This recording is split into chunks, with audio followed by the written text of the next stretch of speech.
G'day everyone, it is Jai, that Aussie Metal Guy here with CRANK.com today, tonight, wherever you are in the world. It's a great pleasure that I'm getting to catch up again with him, Song Sternkopf, vocalist for Danish Blackgaze post-metal band Mod.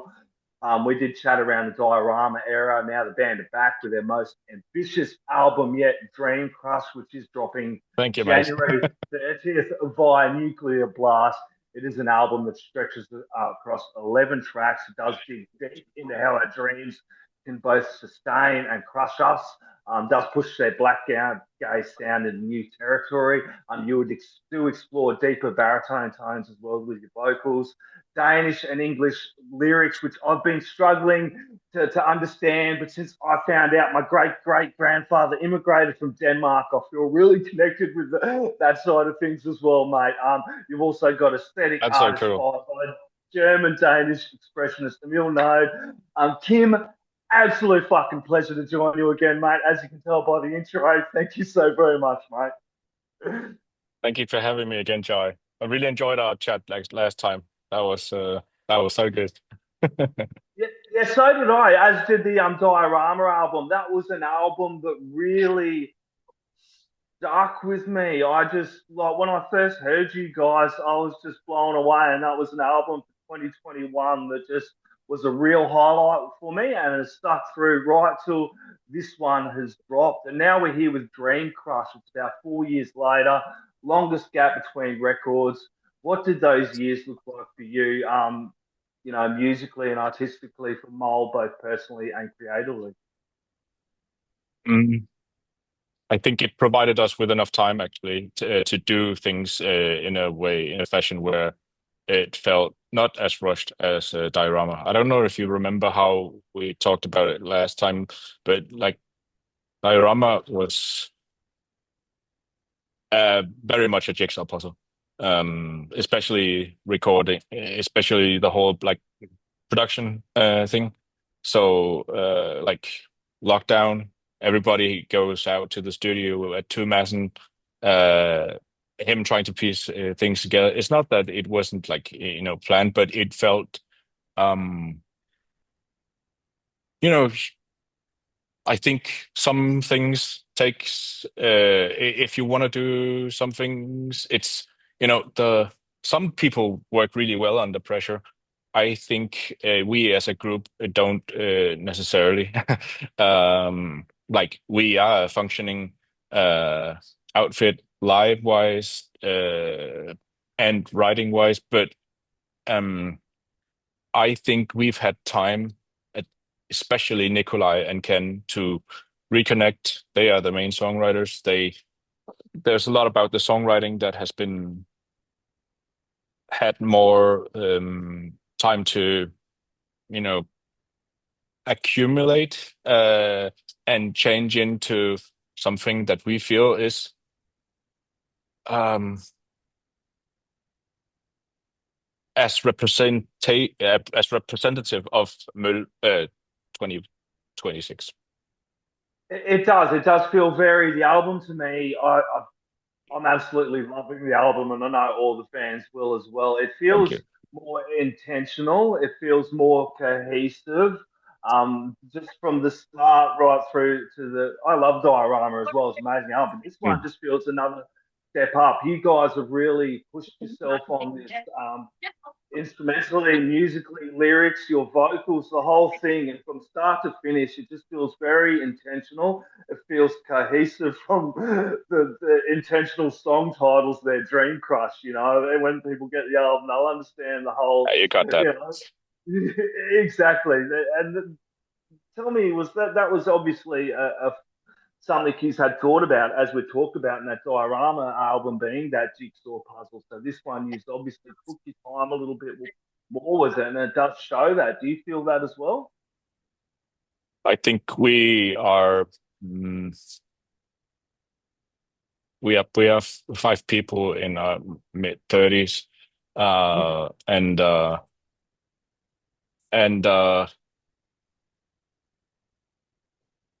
I think the overall thematical approach about dream and crushing, uh, all of that I think encapsulates a lot of I'd say maybe revising some of the dreams that you might have had at one point, because it's like if the horse doesn't ride or it doesn't take you anywhere, you need to shoot your dreams in some sense. It's not to say that it's like a let down, but I think we've come to terms with a lot of things as a band, um, um, especially with the whole, or also as people, I know Nikolai really was verbal about our thoughts regarding um, you know the um, his offset philosophically from Schopenhauer with life being endless striving and misery, and that those dreams that you might have at one time will change. If it doesn't change, you might sit up in a place where you try to chase the same things as you did when you were a different person as a teenager. Life situations, um, and how we if develop as humans over time makes you uh, put things into context and perspective. So I think that's something that resonates with all of us. Oh, yeah, I think for craftsman wise, this album is exactly how we want it to be. Um, and yeah, like we're never gonna make the same album. uh, so every yeah. song has an identity. Every album needs its own identity. It definitely does, and I love that because it kind of tackles that human condition. We all have that where we start out with something. It's like, man, this is my dream. This is what I want to do, and by the end of it, we're crushed under the weight of it all, and it carries this weight, of like trauma, loss, the collapse of old beliefs as well. It just has this real um, feel to it of acceptance and even resilience when you listen to this whole album Mhm. from front to back as well. It I'm has gonna this get rid of my gum. yeah, it has that emotional, real emotional shift to it as well. That kind of resonates in an arc to the ultimate end too of that album. There is definitely, I think, way more thought and care. Not that, like, I think, uh, not to say that you might put out an album or a song every second year, um, or every half a year. Um, but I think there's some strength on things taking its time, and then there's a lived life that can inspire, marinate, build into something. Because let's face it, like we're distilling, we're distilling. Um, I think we're also like just like at least as a lyricist, I can talk from that perspective. I'm distilling thoughts, experiences, and trying to put it into context. My favorite picture overall, I think, looking at art as at least as a way of working through things, not to avoid things, but working through things. It can be you try to encapsulate the chaos that surrounds you and put it neatly up organized so it's presentable for people to understand or feel, um, and it's gonna be you can't say everything in a 5 second paragraph. I think life is too nuanced for that. um, just the same way as Nikolai and Ken, like as songwriters, I think when what they feel, uh, Ken sitting behind the drum set, Nikolai um, writing riffs, there's just so many things that I think Nikolai can't, or you know, can express way better with his instrument and work through his process. So, for instance, for me, uh, I think developing my singing voice was also, um, it's mostly a mental thing. Uh, Barriers you have to cross. It's really naked when you sing, Yeah, and I think. But one thing is like I had my roomie, who was also my song coach, Joachim Rabeck, and he just having people that are schooled around you in the thing that you are trying to amateur around in is really good. Um, so just discovering my voice as a baritone, not trying to reach notes that you know, that is within the spectrum of tenor or soprano, like just uh, getting comfortable with your instrument. I feel I, at least as a vocalist, complement the whole mix way better, um, in a way that where it feels like I'm also, an instrument as besides from screaming and shouting and kicking people in the face live. there's so much emotion in your voice, though. I love.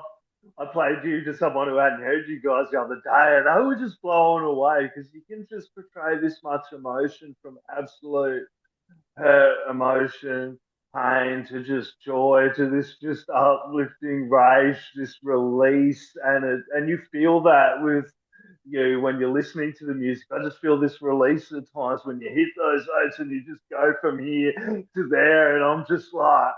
Fuck me, and you pushed yourself even further on this one. All of you guys have, at some points I'm listening, I'm like, man, that should work, but it just works so bloody well for you, at points. I'm happy that you think that. We've actually honestly been really maybe a bit concerned if our core fan base would get it, because the labels, Blackgaze, whatever genre you want to put on what we're doing, we have no idea what we're doing, other than that we love shoegaze and we love hard music in general. So I think we have a saying called "møl må godt." That means "møl is allowed," like "møl can." So I think that exploration and utilizing the our skill sets and just um, expanding more instead of um, doing the comfortable thing. Um, but at the same That's a time, great like thing.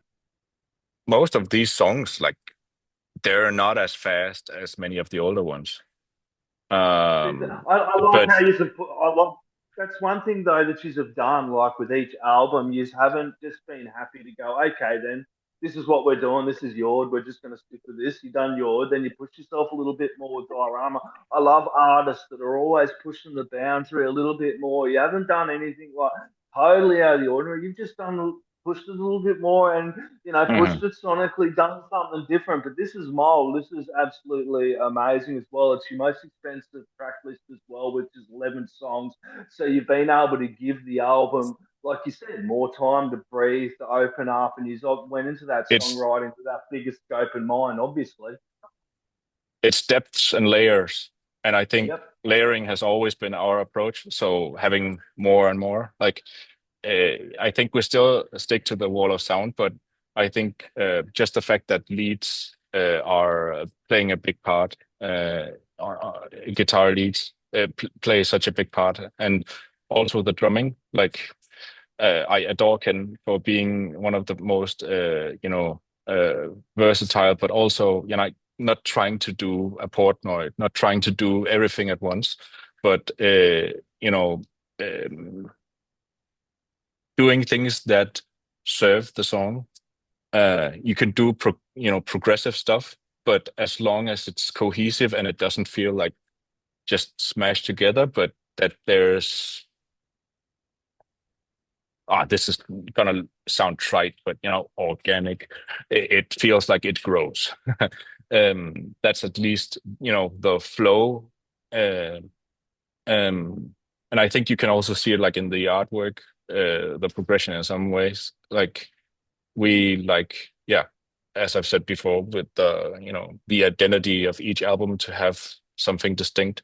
So we gone from really, you know, um, geometric shapes, abstract to representative, like and human, um, of some sort.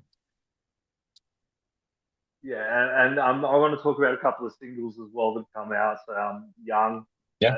that's the killer single as well. There's a great story about the chorus being written way back in 2012. But obviously, you guys, it shows the patience and you just don't just do shit for the sake of it. What made you revisit that idea after more than a decade and decide, man, this one has to come back on the album where it actually belongs? That's the thing. Like a lot of demos don't necessarily make the cut, but it's about yeah, like track listing is important to us. So it's also like when people judge a single, it's sometimes it doesn't do the record justice, in my opinion, because we love this format and we love to take you on a ride that is more than just 3 minutes. So people who wants to experience that will, get the benefit of actually, soaking, listening, uh, and not having it like rah, rah, in the background, but active listening. Yeah, it's a really as you're talking about whole albums to get the most out of this album as well. I do implore people to grab the vinyl, grab some headphones, good space to play it, and listen to the whole album because by the time that crush comes in at the end and it kind of loops back up the dream again, you definitely feel like you've just gone on this great journey with you guys as Hmm. well. Let's jump into Garland. Garland was many people's first taste, I think, of Dreamcrush, and it really plays with that tension between melody and eruption, as well as I was talking, going from those moments to boom. What were you trying to capture thematically with that track in terms of identity, conformity, breaking away? What you know? I think there's a lot of introspection in this on this album, at least for my part. Um, like I re-enter myself. There's something about that feeling of being um, vulnerable, and sincere, uh, that also leaves you open to a place where it's like maybe you can put yourself out there. Like for instance, if you had a conversation with somebody you didn't know really well and you just start oversharing, talking about the stuff where I was like, okay, where did I that yeah, like you can relate. I relate a lot to that. So I like talking about things that matter. I like talking about things that uh, has us questioning, doubting, uh, being curious about uh, you know the mechanisms that goes on between humans. Um, the the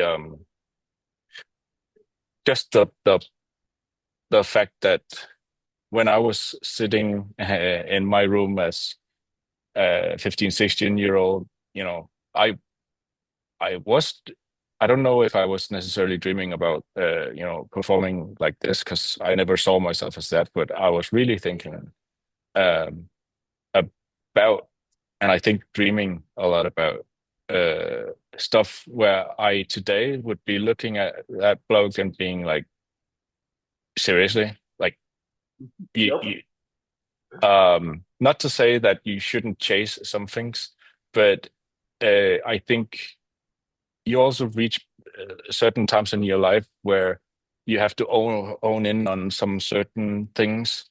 Uh, we can't, but life is not supposed to always be constant striving towards the next goal. You can exist. That's actually okay. So you might have dotted out all of your, checked all the boxes, but is it gonna change something in you? Well, it can leave you to some kind of emptiness. And I think we are exploring that thematically, not just on Garland, but um, where the fear of flinging up the door, going to the other side, like in the lyrics, there's so much fear of failing, of being enough, of um, yeah, uh, of being able to like support the people that you love, um, that leaves you on the doorstep, not being able to, uh, test the seams for the whole, get uh, to a point where it's like, okay, is this fear gonna keep you here? Um, do you remember the band Sao? Yeah. Yeah, the fear that keeps us here. That album That's was really important for me, and it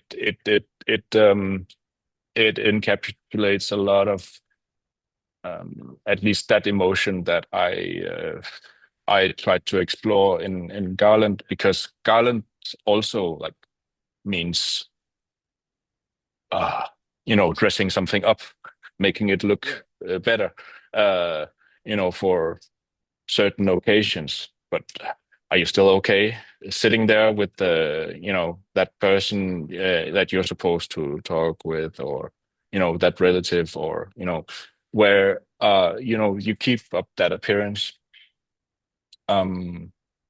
It's not to say that we should be running around and just doing whatever we feel like. I think there's a time and a place for everything. But if you run around and feel like you're dressing up for everybody and not accepting that there's some fears you might have to overcome,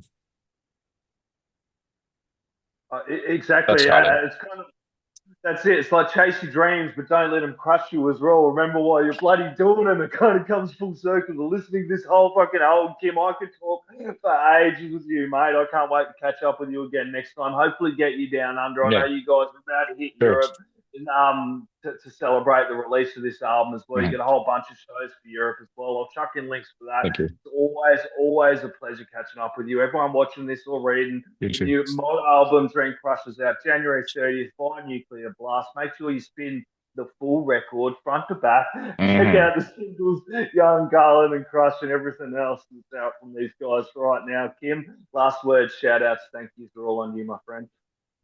Thank you, Jai. Always a pleasure talking to you, man. Cheers, bro. Cheers.